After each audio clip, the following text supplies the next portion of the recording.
भजन संहिता 118 अध्याय उसका 22 पद। राजमंत्रियों ने जिस पत्थर को निकम्मा ठहराया वही कोनों का सिरा हो गया। हालेलुया। आज हम यहाँ पर परमेश्वर के वचन से एक विषय पर बातचीत करेंगे, जिसे लोगों ने तुच्छ जाना, जिसे लोगों ने निकम्मा जाना, वचन में लिखा वही कोने का सिरा हो गया। आज हम कई बार किसी की वैल्यू नहीं समझ पाते हैं। हम कई बार उसके रूप को देखकर कई बार इस तरीके से हम डिसीजन ले लेते हैं कि शायद ये सही नहीं है, या कई सारे उसके चेहरे को देखकर, बातों को सुनकर ही हम आर्गुमेंट करना शुरू कर देते हैं। पर परमेश्वर का वचन हमें एक बात को सिखाता है कि परमेश्वर चेहरे को नहीं देखता। किसको देखता है? मन को देखता। हालेलुया। अगर एक व्यक्ति दिखने में शायद हो सकता है कि उसके दांत टेढ़े मेढ़े हों, शायद सांवला रंग हो, शायद कुछ और हो, पर उसका स्वभाव इतना अच्छा हो कि परमेश्वर को भाने योग्य हो सके ना। तो हम कई बार इस तरीके से हम देखते हैं और सोचते हैं। यीशु मसीह के विषय में यहाँ पर एक भविष्यवाणी है। यीशु के जन्म से लगभग 1000 साल पहले, 1000 साल पहले एक भविष्यवाणी हुई थी कि जिस पत्थर को राजमिस्त्रियों ने निकम्मा जाना वही कोने का सिरा हो गया। कई बार जिसे हम निकम्मा जानते हैं, है ना, कई बार जिसे निकम्मा जाना जाता है वही हमारे लिए एक आशीष का कारण भी बन सकता है। जैसे समझ लीजिए हमारे पास बच्चे हैं, किसी को हम नालायक देखते हैं कि ये तो नालायक है, कभी सुधर नहीं सकता है, पर कई बार वही बुढ़ापे का सहारा बन जाता है ना। कई बार हम सोचते हैं कि ये तो जैसे स्कूल के अंदर, कॉलेज के अंदर कंप्लेंट पर कंप्लेंट आते किसी बच्चे की, ये नहीं सुधर सकता, इसके वजह से बच्चे बिगड़ रहे हैं। पर कई बार उसके जीवन के अंदर एक ऐसा टर्निंग पॉइंट आता है कि पूरे स्कूल का ही नाम रोशन कर देता। तो कहने का मतलब, जिस मिस्त्री को, जिस पत्थर को राजमिस्त्रियों ने निकम्मा जाना, उसे किसी काम का नहीं समझा, साइड में फेंक दिया। पर परमेश्वर ने उसे ही कोने का सिरा, मतलब जो नींव का पत्थर जिसे बोला जाता है, उसको ठहरा दिया। आपको मालूम है यीशु मसीह जब इस दुनिया के अंदर थे तो यीशु मसीह को लोग मजाक बनाते थे। आज भी दुनिया में बहुत सारे लोग मजाक बनाते हैं। कोई उसे धर्म का बदलने वाला कहता है, कोई बोलता है कि ये है फलाना विदेशी ईश्वर है, विदेशी परमेश्वर है। अभी कुछ समय पहले मैंने एक बात को सुना, मेरे अपने गांव की बात है। जब मैं प्रेयर के लिए गया हुआ था तो बहुत सारे लोग, पढ़े लिखे लोग, समझदार, इस बात को बोल रहे थे। कुछ आपस में बातचीत हो रही, कही है उनकी, बोल रहे कि यीशु मसीह तो क्या बोलते हैं, पुणे में है। कोई बोलता है कि यीशु मसीह जम्मू कश्मीर में है, उसकी कब्र, और बहुत सारी ऐसी चीजें हैं जो लोग बोलते हैं कि उसकी डेथ बॉडी पड़ी हुई है, एक बॉक्स में रख रखा है, उसका बॉडी जल रहा नहीं है, खराब नहीं हो रहा, सड़ रहा नहीं है, उसके नाखून बढ़ जाते हैं, उसके बाल बढ़ जाते हैं, और ऐसे ऐसे करके लोग मतलब अलग अलग तरीके से लोगों को बोल रहे हैं। और क्या कह रहे हैं कि यीशु मसीह तो यही है भारत में। एक सोचने वाली बात है, अगर यीशु मसीह भारत में है तो तुम विदेशी परमेश्वर से क्यों कह रहे हो? मेरा जो क्वेश्चन उनसे यही था कि अगर ऐसे लोग बोलते तो उनको सीधा बोलिए, अगर यीशु मसीह हमारे भारत देश का ही एक अंग है, हमारे देश के अंदर उसका डेथ बॉडी है, तो फिर तुम उसे बाहर का ईश्वर करके क्यों कहते? क्यों कहते? लोग कंफ्यूज हैं। यीशु मसीह को अलग अलग तरीके से बोला जाता है। यहाँ तक कि यूहन्ना रचित सुसमाचार उसके पहले अध्याय के 11वें पद को आप पढ़ेंगे तो लिखा है कि अपने ही लोगों ने उसे क्या किया है, तुच्छ जान लिया। अपने लोगों ने उसे घर में नहीं आने दिया, मजाक बना दिया उसे। आज भी संसार के अंदर बहुत सारे लोग हैं, कई बार जब लोगों से बातचीत करते हैं तो लोग कहते हैं कि यीशु मसीह कोई खास नहीं है। कोई कहता है कि वो अगर ईश्वर का पुत्र था तो क्रूस के ऊपर ही क्यों मरा, अपने आप को क्यों नहीं बचाया। कोई क्या कहता, कोई क्या कहता है।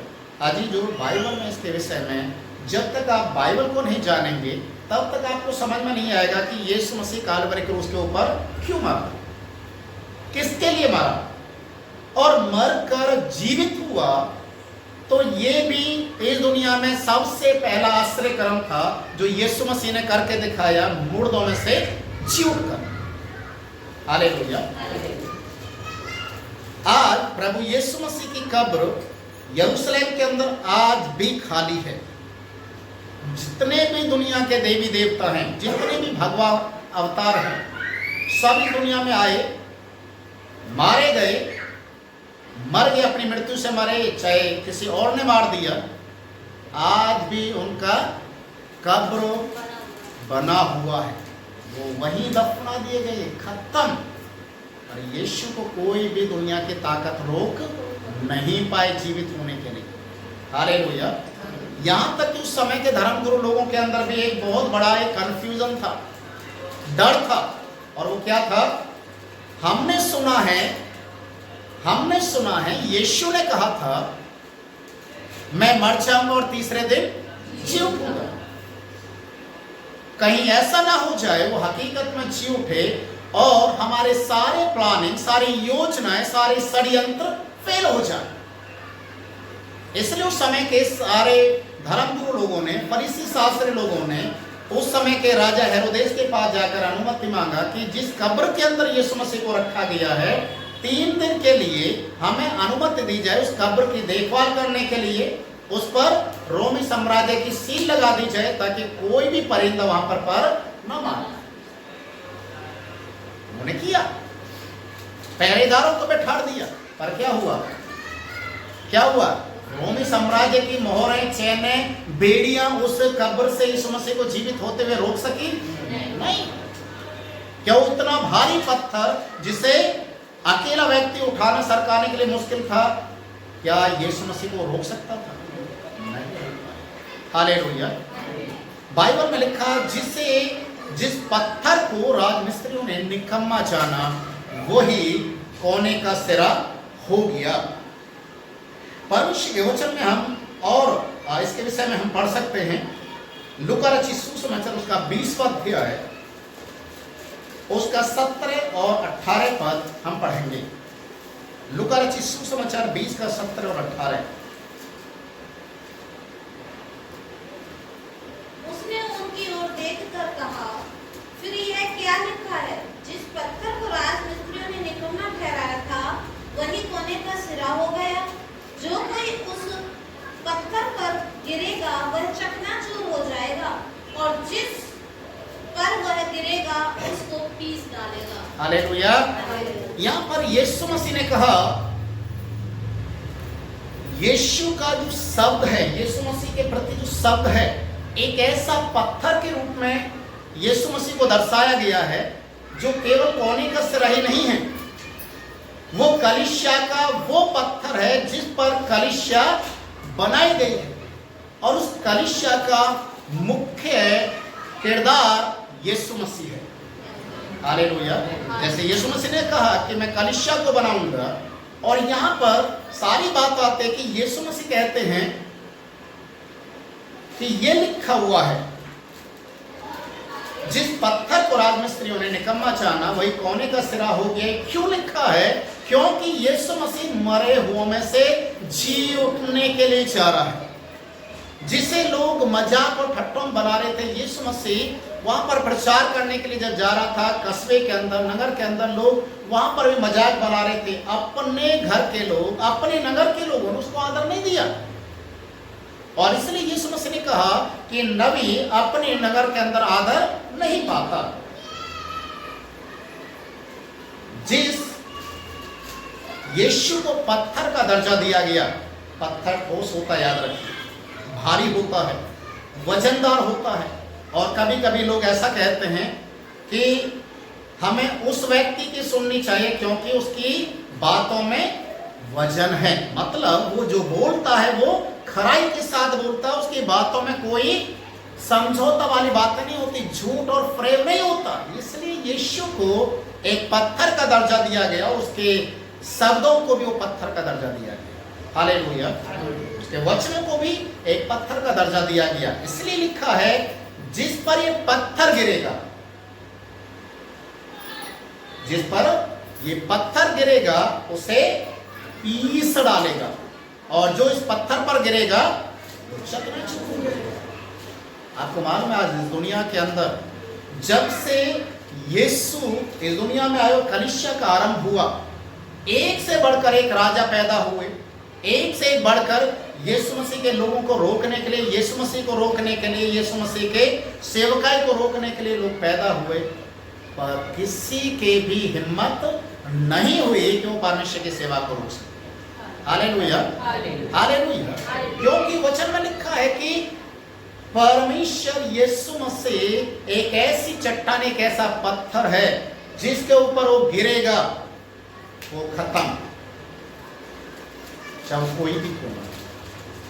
हालेलुया।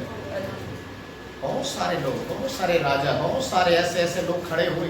आज हमारे भारत देश के अंदर आपने देखा होगा, सुना होगा, बहुत सारे लोग मसीह के विरोध कर रहे हैं। बहुत सारे लोग चर्चिस में जा जाकर घुसकर हमला कर रहे हैं, जेल खाने में डाल रहे हैं। पर वो इस बात को भूल रहे हैं कि वो किससे पंगा ले रहे हैं, वो किसके नाम को निंदित कर रहे हैं, वो किसके नाम के खिलाफ में जा रहे हैं। बाइबल में लिखा है साउल जैसा एक पढ़ा लिखा व्यक्ति जो रोमी साम्राज्य की ओर से एक अधिकारी के रूप में ठहराया गया था, उसने भी कलीसिया को उजाड़ने के लिए बहुत सारे कोशिश की।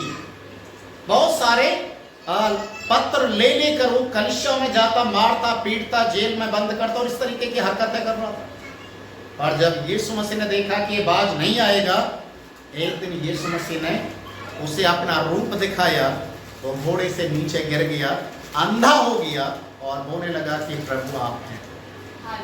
हालेलुया। वो ज्योति के अंदर से एक आवाज आ रही है कि तू मुझे क्यों सताता है। साउल घबरा गया, आवाज आ रही है पर रूप दिखाई नहीं दे रहा। बोल रहा है आप कौन हैं? उस लाइट में से क्या आवाज आ रही है?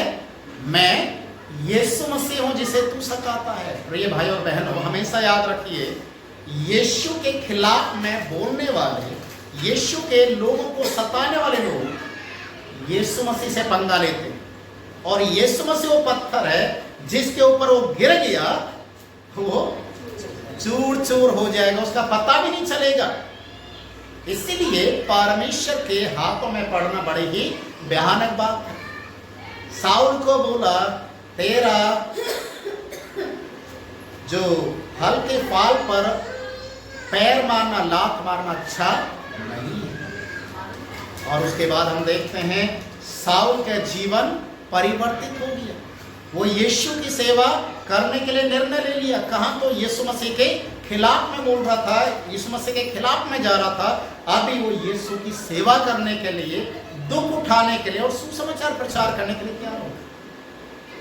प्रभु मनों को बदल देता है, प्रभु जीवन को बदल देता है। जिसे निकम्मा जाना वही कोने का सिरा हो गया। हालेलुया। इसीलिए परमेश्वर के वचन में हम पढ़ते हैं कि जो कलीसिया है, प्रेरितों के काम उसका 4 अध्याय का 11 पद हम पढ़ेंगे। प्रेरितों के काम 4 का 11।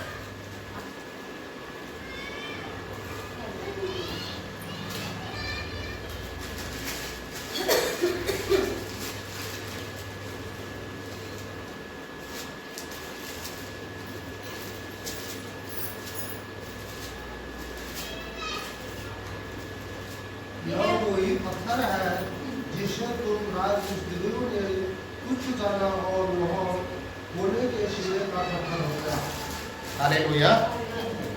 ये वही पत्थर है, ये वही यीशु मसीह है जिसे तुम लोगों ने तुच्छ जाना, जिसका तुमने मजाक बनाया, जिसे तुम क्रूस के ऊपर लेकर जाते समय उसका मजाक और ठट्टा बना रहे थे।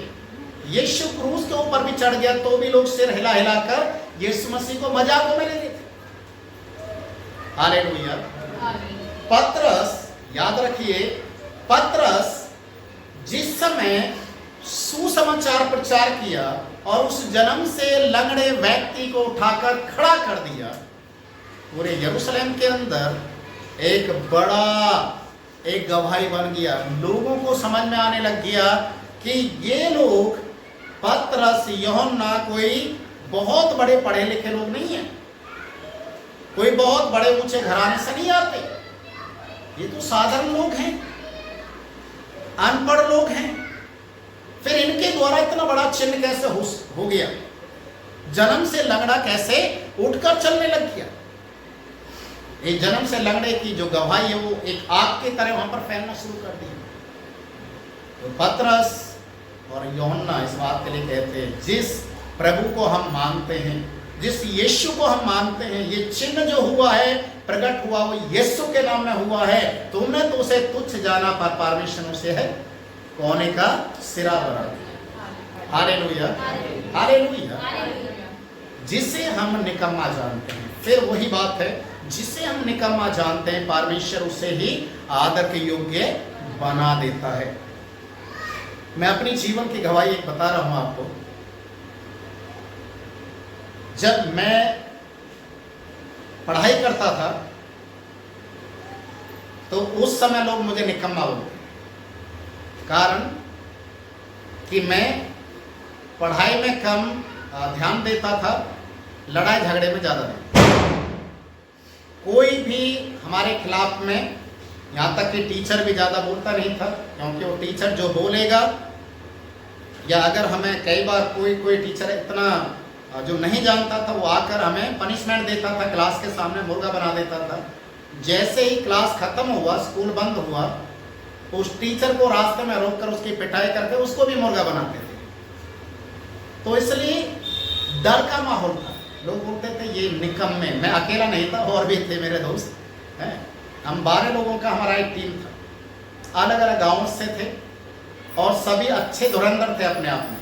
जिसको मारना पीटना है, हाथ पैर तोड़ना कोई बहुत बड़ी बात नहीं थी हमारे लिए उस समय। सब लोग बोलते थे निकम्मा, ये कभी इंसान बन ही नहीं सकते। वहाँ से जब मैं प्रभु के नज़दीक आया तो प्रभु के लोगों ने भी बोलना शुरू कर दिया, ये कभी नहीं सुधरेगा, ये कभी सेवा कर नहीं सकता, ये कभी पास्टर बन नहीं सकता है। तो वहाँ भी मुझे मजाक और ठट्टा के कारण बनाया गया।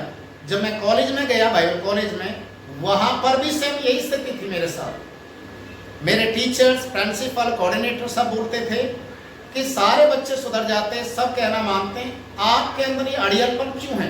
क्योंकि मैं मिनट में अगर कोई चीज़ मुझे समझ में नहीं आती थी, या मैं जो बोल रहे और वैसा खुद नहीं चल रहे, मैं सीधा टोक देता था कि आप तो ऐसा बोलते गाली मत दो, आप खुद क्यों गाली दे रहे हो?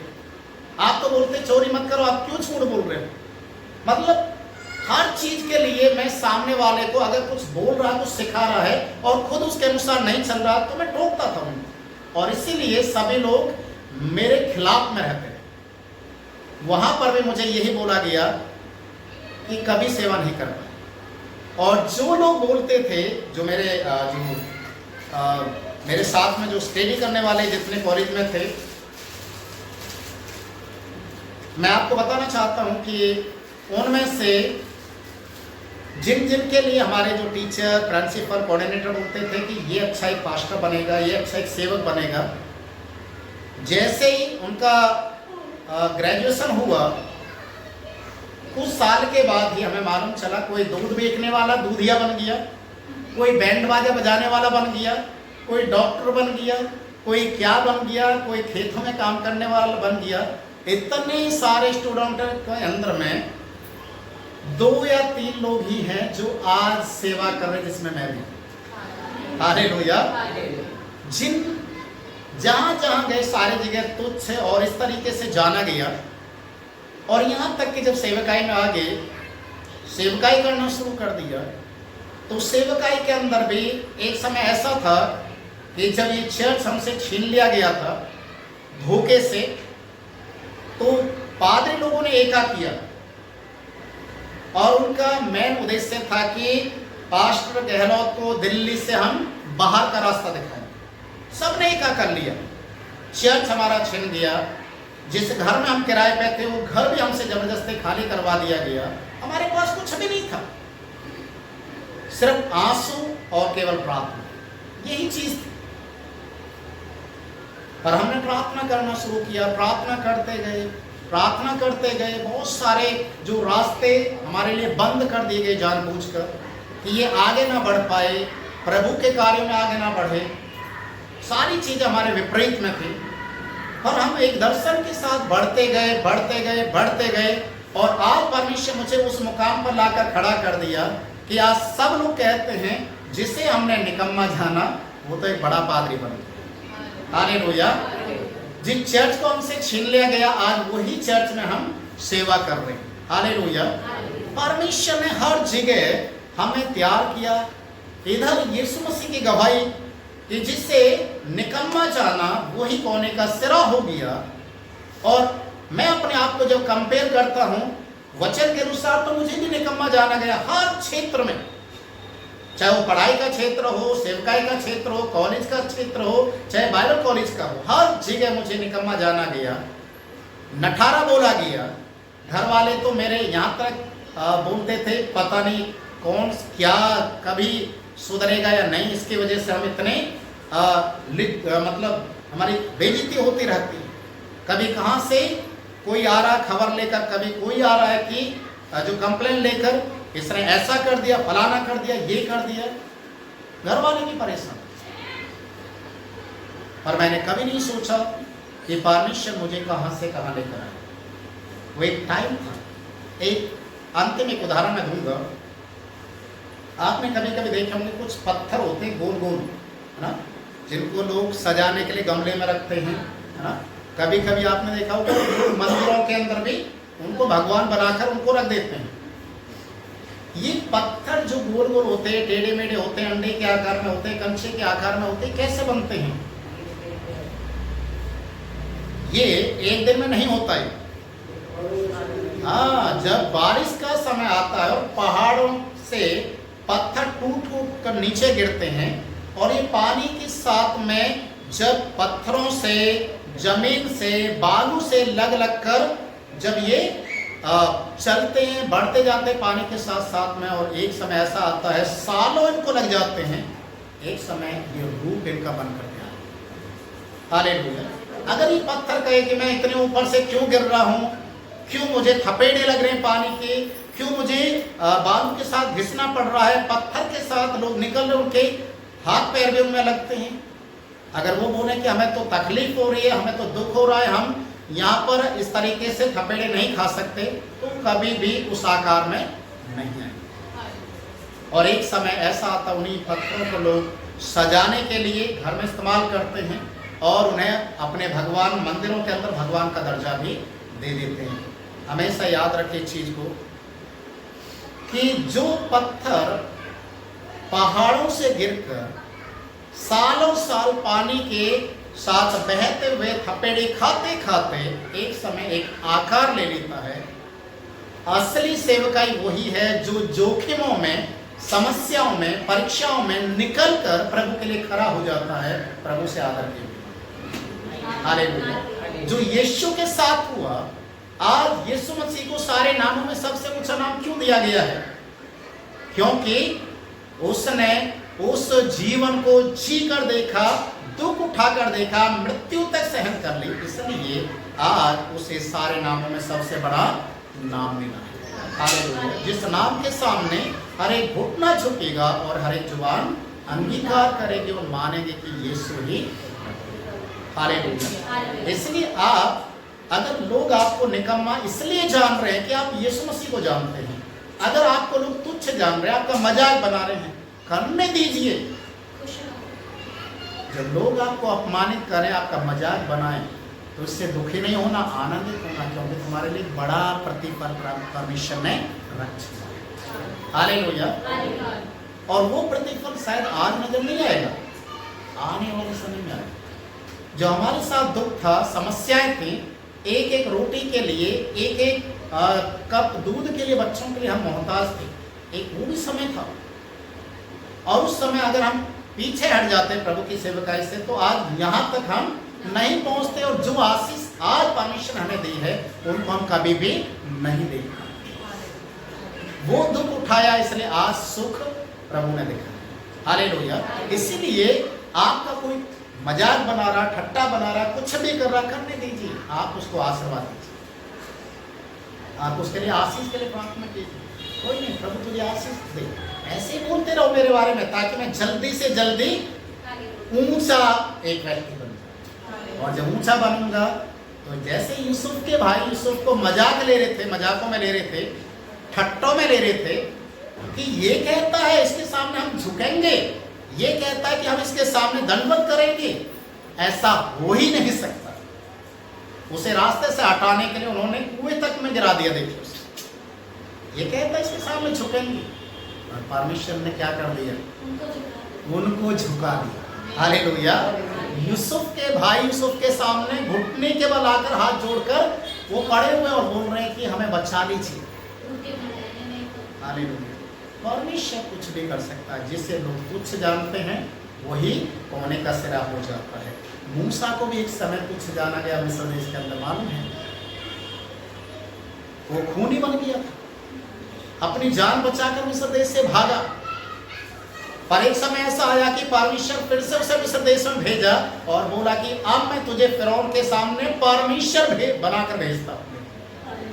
और वो फिर मिस्र देश से अपने इजरायली भाई बहनों को निकाल कर वहां से लेके आया। जिसे तुच्छ जाना उसी को परमेश्वर क्या करता है, आदर दिया। एक बार ऐसा भी था, आयूब को भी लोगों ने तुच्छ जाना, उसकी पत्नी ने तुच्छ जाना, उसके दोस्तों ने तुच्छ जाना, उसके लोगों ने तुच्छ जाना, और आयूब अपनी खराई पर बना रहा। एक समय ऐसा आया कि परमेश्वर ने पूरा जो उसका जो खो गया था, जो नाश हो गया, बर्बाद हो गया, उसके फिर से दोबारा में डबल करके दे। जिसे लोग तुच्छ जानते हैं प्रभु से आदर की। हालेलुया। आइए सुनिए।